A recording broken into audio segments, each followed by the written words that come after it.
Assalomu alaykum qadrli kuzatuvchilar, salomatmisizlar, yaxshimisizlar? Sizlar bilan navbatdagi videorolikni ko'rishib turibmiz. Xo'p, o'zi ko'pincha videorolik olganimdan keyin ozgina mulohazalar bo'ladida, ko'pchilik aytadiki, nega siz ham podkast olmayapsiz yoki podkastlarga chiqmayapsiz deyishadi. Gap shundaki, endi hozirgi kunda podkastga chiqish uchun siz juda ham mashhur odam bo'lishingiz kerak. Yoki pulini to'lashingiz kerak ekan, eshitishim bo'yicha. O'zim podkast olishimga kelsa, birinchidan podkast olish uchun uskunalar kerak, joy kerak. Bu endi muayyan bir vaqt odamlarni talab qiladi, mutaxassislarni talab qiladi, keyin pul talab qiladi va podkast olish uchun 1 soat gaplashish kerak. 1 soat gaplashish uchun mazmunli suhbat qiladigan odam kerak. To'g'ri, odam topish mumkindir, lekin qolgan ishlar bugungi kunda men uchun biroz qiyinroq. Qaysi masala? Moliyaviy masalada emas, vaqt masalasida. U odamlarni topish kerak, joy topish kerak. Xullas, bunga 1-2 kun vaqt ajratish kerak ekan. Shuning uchun men boshqacha yo'l tutishni boshladim. Ya'ni sizlar bilan endi suhbatlarimni ozgina xuddi podkastga o'xshab bemalolroq qilib olib boraman. Oldingi videolarimda tez-tez gapirishga, konsentratsiya bilan gapirishga, yaxlitashga harakat qilgan edim vaqtni tejash uchun. Endi men vaqtni tejamayman. Men bemalol xotirjam gapiraman. Qiziq bo'lganlar ko'radi, balki time kodlar yozsak, o'sha time kodlar bilan kerak mavzuni ko'rishinglar mumkin. O'zi umuman bugungi mavzuyim futbol, konspirologiya va siyosat haqida bo'ladi. O'zi shunaqa degan bir kanal ham ochib qo'ydim. Mana muntazam Telegram kanalidan kuzatib boradiganlar bu kanalga a'zo bo'lyapti yoki shu kanalda a'zo bo'lmasdan turib o'qiyapti. U yerda men futbol haqida va futbol atrofidagi va futbol ichidagi muayyan bir konspirologik narsalarni yoritishga harakat qilaman. Endi men konspirologik degan narsam bu rostdan ham konspirologiya bo'lmaydi. O'zi nima desam ekan, yaxshi tushunmagan odamlar bu dunyoda hozirgi kunda dunyo bo'yicha bo'layotgan ishlarni konspirologiyaga yo'yib qo'yishadi, chunki bu oson. Kallani ishlatish sharti bo'lmaydi. Nima demoqchimanki, endi zakulisiy deydi ruschasiga, ya'ni bir fitna deymiz ham o'zbek tilida. Endi fitna deb ishlatsa ham bir g'alati bo'ladi, chunki fitna degan so'zni o'zi ma'nosi boshqa. Xullas, bir uyushtirilgan yoki uyushgan deymizmi yoki kelishilgan deymizmi yoki kelishtirilgan deymizmi, xullas parda ortidagi bir ishlar bor. Bu futbolda bo'ladi, chunki nimaga deyilsa, hozir fikr bildirishligi mumkin. Futbol mutaxassislari, boshqalari bunaqa emas, bu sport, bu deb, lekin bitta narsani tushuninglar, futbol umuman jahondagi katta sportlar, bu sport emas, siyosat. Yo'qsa Rossiyani chetlatgan Olimpiyada futbol Isroilni ham chetlatardi. Har qalay Isroil qilganchalik ish qilgani yo'q Rossiya. Xo'p, endi nima demoqchimanki, men o'zimni futbol mutaxassisi deb hisoblamayman, lekin futbolga men sport deb qaramayman. Men futbolga bir san'at deb qarayman, chunki nimaga deyilsa, futbolga italiyaliklar aralashgandan keyin asli tegi rumliklar deylik, futbol o'zgargan. Futbol boshqacha ko'rinish olgan, chunki Angliya paytidan dunyoga tarqalgan futbol nima edi? Bu shunchaki erkaklarni, jentelmenlarni bir ko'ngil xushligi, chigal yozda ishi bo'lgan. Keyin u sekin asta dunyoga tanilishi boshladi. Olimpiyadaga qarshi kuch sifatida dunyoda klublar ochilishi boshladi. Mana shu yerdan inglizlar buni siyosat o'rnida qabul qilishni boshlashdi, ya'ni usulni qo'llashni boshlashdi. Keyin bu narsa Yevropaga chiqdi va bu ishga nemislar aralashgandan keyin bu sportga aylanib ketdi. Rostmana atletizm, gollandlar keyinchalik va orada italyanlar aralashdi. Qisman ispanlarning ham mehnati bor. Bu haqida maqola yozganman. Men buni bir ilova qilib qo'yaman. Xullas, shuni orqasidan italyanlar aralashgandan keyin bu yerda ya'ni san'at, fan jihatida qaraladigan bo'ldi. Va bugungi kunda dunyodagi eng kuchli maktab Covercianoda, o'sha murabbiy tayyorlaydigan maktab va bugungi kunda hamma baribir tan oladi, dunyodagi eng kuchli murabbiylarni Italiya yetishtiradi. To'g'ri, hozirgi kunda Italiyada futbolchilar yetishmayotgandir. O'sha vaqtiga qandaydir ajoyib tovur o'ynaydigan, lekin o'sha vaqtida futbol cho'qqisiga chiqqanda Italiyani o'yinchilari biz hammamiz bilamizki, juda nafis o'yinchilar bo'lgan. Ya'ni o'sha himoyada o'ynashganda ham bular go'zallik bergan. Endi nima demoqchimanki, ya'ni men futbolga hobbi sifatida, ya'ni bir fan sifatida qaraganim uchun men futbolni kuzataman. Bu qanaqadir menga chigal yozdi yoki dam oladigan yoki popkorn yeb tomosha qiladigan narsa emas. Ya'ni men agar 1 soat futbol ko'rsam, 3 soat ketmon chopgandan ko'ra ko'proq charchayman. Chunki futbolni men shunchaki ko'rmayman, uni tahlil qilaman, u yerni kuzataman. To'p bilan jamoa qanaqa o'ynayapti, to'psiz jamoa qanaqa o'ynayapti, hammasini kuzatishga majburman. Shuning uchun ham bu sohadan chiqib ketmadim.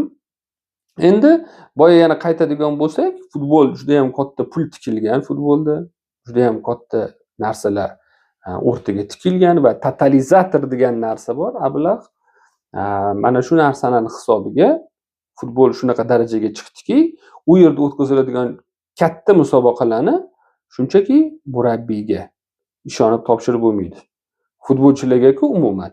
Ya'ni yana ham yuqoriroqdagi odamlar musobaqalarni qaysidir ma'noda qo'shtirnoq ichida taqdirini hal qilishadi. Men endi o'zi bugun sizlar bilan gaplashmoqchi bo'lgan mavzuyim bu emas. Men prosta kirish qilib o'tib ketdim, chunki bu videoni menimcha Komiljon Abdulloh kanaliga qo'yaman. Keyin buni futbol kanaliga ham ko'chirsam kerak. Xullas, nima demoqchimanki, men kecha o'tgan kunimda bir holatni kuzatdim. Ya'ni Italiyada bir futbolchini tanishtirishayotganda, Genoa jamoasini O'zbekistonlik yigit o'ynagan Alex Amorim degan o'yinchini tanishtirayotganda sun'iy intellektdan foydalanishadi. Hozirgi kunda hamma joyda bilasizlar. Mana shu sun'iy intellekt uni Ruben Amorim bilan adashtirgan. Va o'sha futbolchini tanishtirayotganda uni yuzini sifatida o'sha formada o'sha Ruben Amorimning yuzini qo'ygan. Ruben Amorim ko'pchilik taniydi. Bu Manchesterda sobiq bosh murabbiyi, ajoyib murabbiy. Xullas, shu odam bilan adashtirishlar juda ham bu kulgili bo'ldi va bu birinchisi emas.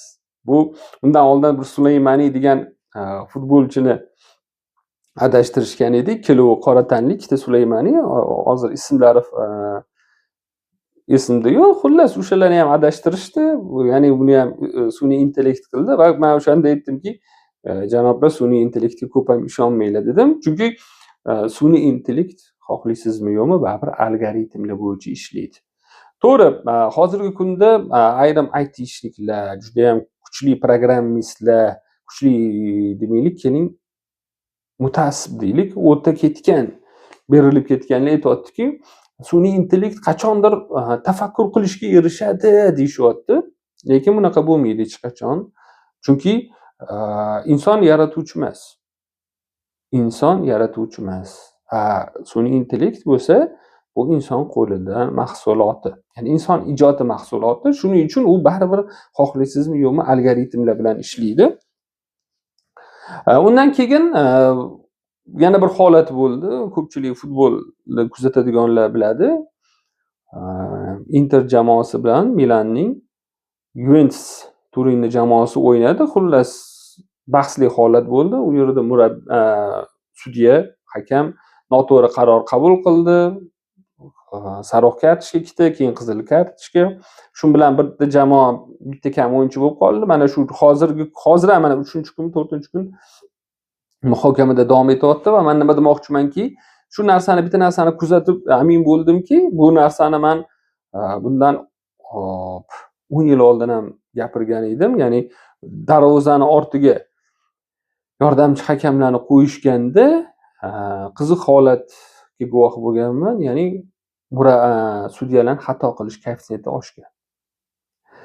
Ya'ni qancha hakamni ko'paytirilsa, ya'ni qancha tekshiruv, qancha holatni yaxshilashga qaratilsa, shuncha sudyalar xatosi ko'payyapti va men buni nimadan olyapman? Ya'ni chunki inson bajarishi kerak bo'lgan, mana masalan 2000-yil to 2010-yilgacha bo'lgan muddatda asosan baribir hakamlar hal qilgan bo'lsa, nima deydi? Hozir texnologiya beryapti. Ya'ni VAR degan tizim u o'sha hamma narsani ikir-chikirigacha ko'rib beryapti, ofsaydlarni chizib tortib ko'rib beryapti. Bunaqa daqiq bo'lmagan. Agar bunaqa daqiq bo'lganda biz hozirgi kunda dunyoning eng to'purarlaridan biri Filippin Inzagi derdik. O'sha vaqtda juda ham ko'p gol urib yuborardi. Afsuski u yigitni ko'p gollarni hisobga olishmagan. Janubiy Koreyadagi bo'lgan voqealarni yaxshi bilamiz. Xo'p, nima demoqchimanki, ya'ni mana shu texnologiya rivojlangan sari odamlarni anaqasi pasayyapti. Ya'ni intellekti pasayyapti. Nimaga deyilsa, chunki ular oldin o'zi harakat qilgan bo'lsa, hozirgi kunda texnologiyaga topshiryapti. Mana misol uchun agar o'zingizlar qiziqsanglar, bitta yaxshilab qaranglar, qo'lingizda telefon bor, uni kitobchasida telefon nomerlarini kitobchasiga qarasanglar, nechta nomeri bor va o'zingizlar nechta nomerni yoddan bilasizlar. Oldin biz yoshligimizda hamma do'stlarimizni nomerini yoddan bilardik. Hozir o'rtoqlik hech kimning nomerini yoddan bilmaydi. Anchasi buni qayerdan bilaman? Shu Telegram guruhlar bor, hammada yozishadi, palonchi nomerini tashlab. Palonchi shu nomerni 10 yildan beri tutadi. Ya'ni nima demoqchimanki, biz o'sha yozishni boshladik, saqlanib qilishni boshladik, saqlashni telefonga va biz sekin asta raqamlarni eslashni unutib boshladik. Chunki oldin raqamni bu yoqqa saqlardik, hozir telefonga saqlayapmiz. Ya'ni insonni mana shu yerda tanazzuli boshlandi deb o'ylayman men. Va mana shu VAR tizimida bu hafta Angliya Premyer Ligasi bo'lmabdi, u yerda kubok o'yinlari bo'libdi va kubok o'yinlarida VAR tizimi ishlatilmas ekan va VAR tizimi ishlamaganda juda ham dahshatli xatolarni boshlashgan hakamlar. Chunki nimaga deyilsa, hakamni har bitta qilayotgan ishiga oldin o'zi javob bergan bo'lsa, hozir VARga ishonadi. Agar men noto'g'ri qaror qabul qilsam, VAR menga eslatadi deydi. Endi bu juda ham muhim joylarda eslatadi VAR. Hozir ikir-chikirgacha aralashmayapti. Endi Italiyadagi voqeadan keyin balki sariq kartochkalarga ham aralashar, hattoki burchak to'plariga ham aralashish mumkin deyishyapti va hokazo. Bu ham futbolni bir Amerikani futboliga o'xshagan futbolga aralashtirish o'xshatishga o'xshab qoladi. Men bu narsalarga o'zi eskidan qarshi edim. Xullas, nima demoqchimanki, mana shu tizim, VAR tizimi sudyalarda degradatsiyani boshladi. O'zi umuman agar konspirologik nuqtai nazardan qarasak, o'sha boya aytib o'tganingdek, sun'iy intellektni qachonlardir o'zini o'zi boshqarib, o'sha Vastaniya mashin deydi-yu, bu haqda ko'p o'qiganmiz. 100 yil oldin Gerbert Uersler yozgan, o'sha robotlar haqida Isaac Asimovlar yozgan, ya robotni, ya'ni go'yoki o'sha robotlar inqilob qiladi, odamlarning ustidan nazorat qiladi deb. Bu haqida 20 yil oldin chiqqan Nakruchki degan kino bor. Topib ko'rsanglar bo'ladi. Endi hozir ko'rsa ham aktual emas, o'sha 20 yil o'tib ketdi. Ya'ni o'sha yerda sun'iy intellekt hamma yoqni qanaqa qo'lga olgani haqida yoki Laskvi Dojnimidi eslolmayapman. O'zimiz Nozim Tillaxo'jayev rejissyorligida chiqqan multiplikatsion multfilm, o'sha animatsion multfilm bor. Ya'ni o'sha yerda robotlarni o'zi qoladi, sun'iy intellektlar odamga qaralib ketgan bo'ladi. Xullas, men nima demoqchimanki, ya'ni bizani konspirologik qarashlar bilan, ya'ni konspirologlar, haqiqiy konspirologlar adashganlar desak ham bo'ladi. Bizani doim mana shu bilan qo'rqitib kelishadi. Yoki mana 5G chiqishida ham xuddi shunaqa bo'ldi. Ko'chalarda qushlar o'lyapti, nurlanishidan boshqa deb, odamlarga ta'sir qilyapti deb. To'g'ri, men buni inkor etmayman. 5Gmi boshqasimi hozirgi kunda baribir hech kim inkor qila olmaydi. O'sha sotviy aloqalarni, odamlarning miyasiga ta'sirini, oddiy Wi-Fi kim inkor qilsa, bitta narsa, statistikaga e'tibor qil, qayerda texnologiya, IT sohasi rivojlangan bo'lsa, o'sha yerda autizm bilan rak ko'p. Va bu o'syapti. Ya'ni qayerda bo'lsa, agar qayerda shu narsa kam bo'lsa, shu kasallik kam. Bu haqida ham maqola qilganman. Xullas, nima demoqchimanki, bizga 5G bilan qo'rqitishyapti, mana va ha qilib, bu ham konspirologiya do'stlar. Shuning uchun men nima deymanki, konspirologiya bu shunaqa narsaki, rostdan ham konspirologlar bor. Mana shunaqa искусственный intellektlar bilan qo'rqishadi, 5Glar bilan qo'rqishadi, lekin vaholanki amalda bu narsa to'liq isbotini topmagandan keyin nima bo'ladi? Mana konspirologlar, mana sizlar olinglar, tamg'aylarni deydi, hech kim keyin bu mavzularni ko'targanlarni eshitmaydi ham, qulog'i ham solmaydi. Lekin vaholanki bitta narsani tushuninglar, 5Gni yoki sun'iy intellektni muammosi bu nurlanish yoki ularni dunyoni egallab olish emas. To'g'ri, dunyoni egallab olishi mumkin agar uni yasagan, uni algoritmini kiritgan odam shu buyruqni bermasa. Emas muammo. Muammo odamlarni biologik jihatdan o'zgarishi. Rostdan biologik jihatdan. Masalan, 5G ertaga to'liq ishlashni boshlasa, sizni hamma ma'lumotlaringiz obloka degan narsada, ya'ni bulutda turadi. Hamma rasmingiz bormi, kerak bo'lsa hozir miyaga chip ham mana Elon Musk aytayapti. Bu biza chiplar haqida yozganimizda 10 yil oldin odamlar kulardi, hozir bu uje real. Tushunyapsizlarmi? Ya'ni buni ko'rib his qilsanglar bo'ladi, qo'ydirsanglar ham bo'ladi. Ya'ni qo'yadi, ya'ni odam endi miyangizda ko'p narsa ushlamasa ham bo'ladi. Yoki o'sha hamma ishingizni, sizni programmalaringizgacha ChatGPT yozib beradi. Siz faqat bu mana bunaqa qilgin deysiz va mana shu biologik jihatdan odamni o'zgartiradi. Ya'ni odam endi eslashi shart emas. Odam o'zi endi tafakkur qilishi, internetdan ma'lumotlarni qidirishi, uni filtrlashi shart emas. Chunki hozir 95% odam, balki 99 mikin ChatGPT degan narsaga ishonadi.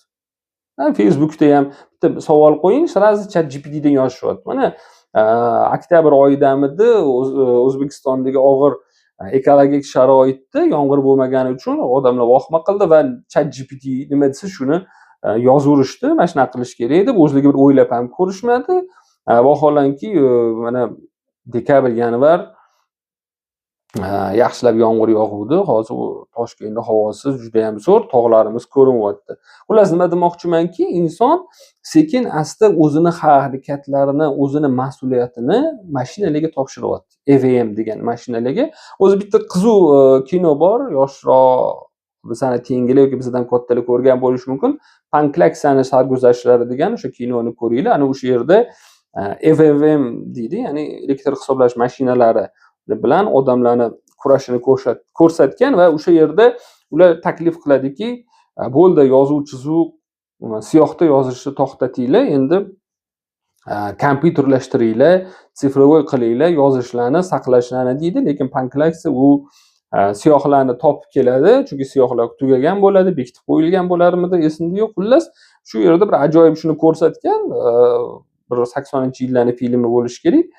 Va hozir mana shu narsani ko'rib turibmiz, chunki kitoblarimiz bu hammasi internetda. Biz endi kitoblarni o'qimayapmiz, eshityapmiz. Bu ham biologik jihatdan odamni o'zgartiradi, chunki o'qish bilan eshitish boshqa funksiyalar, ko'rish boshqa funksiya, bittasi ratio, bittasi emotsiya. Bu haqida ham maqola qilganman, o'qigansizlar. Ya'ni nima demoqchimanki, biz ko'rib turibmizki, rostdan ham insonlar biologik jihatdan o'zgarayotgan ekan va bizni xavfsirashimiz kerak bo'lgan, bizni qo'rqishimiz kerak bo'lgan narsa shu. Ya'ni bizani qiladigan ishlarimizni, ongimiz bajarish kerak bo'lgan ishlarni biz boshqa narsalarga nima deydi, topshiryapmiz. Masalan, hozir hech kim kara jadvalni yodlamaydi, hamma kalkulyatordan foydalanadi, chunki kalkulyator qulay. To'g'rimi? Tezroq harakat qilasiz. Kallada bo'lsa uni hisoblashingiz kerak. Yoki yozish masalasi, hamma hozir telefoniga yozadi, audio yozadi. Men o'zim ham bir vaqtlar qo'lda yozishga erinardim. Qani endi ovozli narsa yuborsa deb yurardim SMSlar paytida va unga ham yetib keldik. WhatsApp, keyin Telegram. Men hozir shuni ko'rib o'tirib, deyman, qara deyman, hozir odamlar Telegramda yozmaydi ham, stiker jo'natadi, boshqa jo'natadi. Men nima demoqchimanki, bizani o'sha fiziologik jihatdan, biologik jihatdan o'zgarishimiz boshlangan va bizni qo'rqishimiz kerak bo'lgan narsa. Va buni amaldagi holatini biz mana shu futbolda ko'rib turibmiz. Boshqa sohalarda ham total ketayotgan bo'lishi mumkin. Buxgalteriyada balki ketayotgandi bu narsa. Boshqa moliya sohalarida ketayotgandir, analitika sohalarida ketayotgandir. Bularni hammasini tekshirib ko'rish kerak, lekin men o'zim hozirgi kunda kuzatayotgan narsam shu bo'ldiki, dunyodagi eng yaxshi sudyalar Italiyaniki bo'lgan va Italiyaning eng yaxshi sudyalari bugungi kunda eng ko'p xato qilayotganlardan. Mana hali Angliya haqida gapirmadim, Ispaniya haqida gapirmadim. Ispaniyada-ku o'sha Barselona, Real oxirgi 5 yillikda faqat sudyalar bilan murosa qilib keladi, ya'ni urushib keladi, to'polon qilib keladi va bu tabiiy holat. Ya'ni u yerda muammo o'yinchini injivligida yoki sudyalarni ataylab qilishida emas, chunki sudyalarda tanazzul ketyapti. Ularni qiladigan ishini endi mashinalar bajaryapti. Chunki ular biladi, agar noto'g'ri bayroq ko'tarsa, uni xatosini tuzatadigan anta 4 ta odam monitorga qarab kuzatib o'tiribdi. Xuddi shunaqa, ya'ni men nima demoqchimanki, men yozgan yoki aytgan bu konspirologik narsalar amalda rostdan ham konspirologiya emas, faqat buni talqinini to'g'ri qilish kerak. Talqini deganda men aytmoqchimanki, qanaqadir bizani robotlar egallab olishi yoki 5G deb odamlarni boshi og'rib, tomi ketib, qushlar o'lib, ekologiyaga zarar bo'lishi emas, aniq faktini keltirishimiz kerak. Ya'ni 5G yoki sun'iy intellekt orqali, hatto kriptovalyutalar orqali bizani o'ylab qarasa, nafaqat biologik, balki jismoniy, moddiy narsalarimiz ham qolar ekanmiz.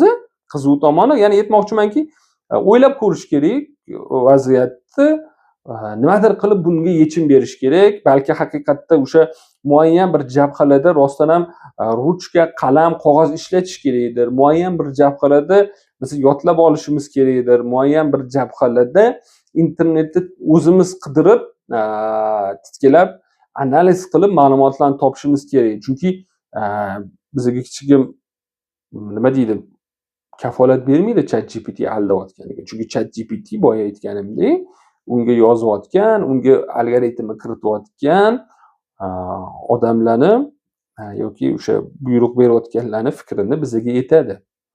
O'zi tafakkur qilmaydi.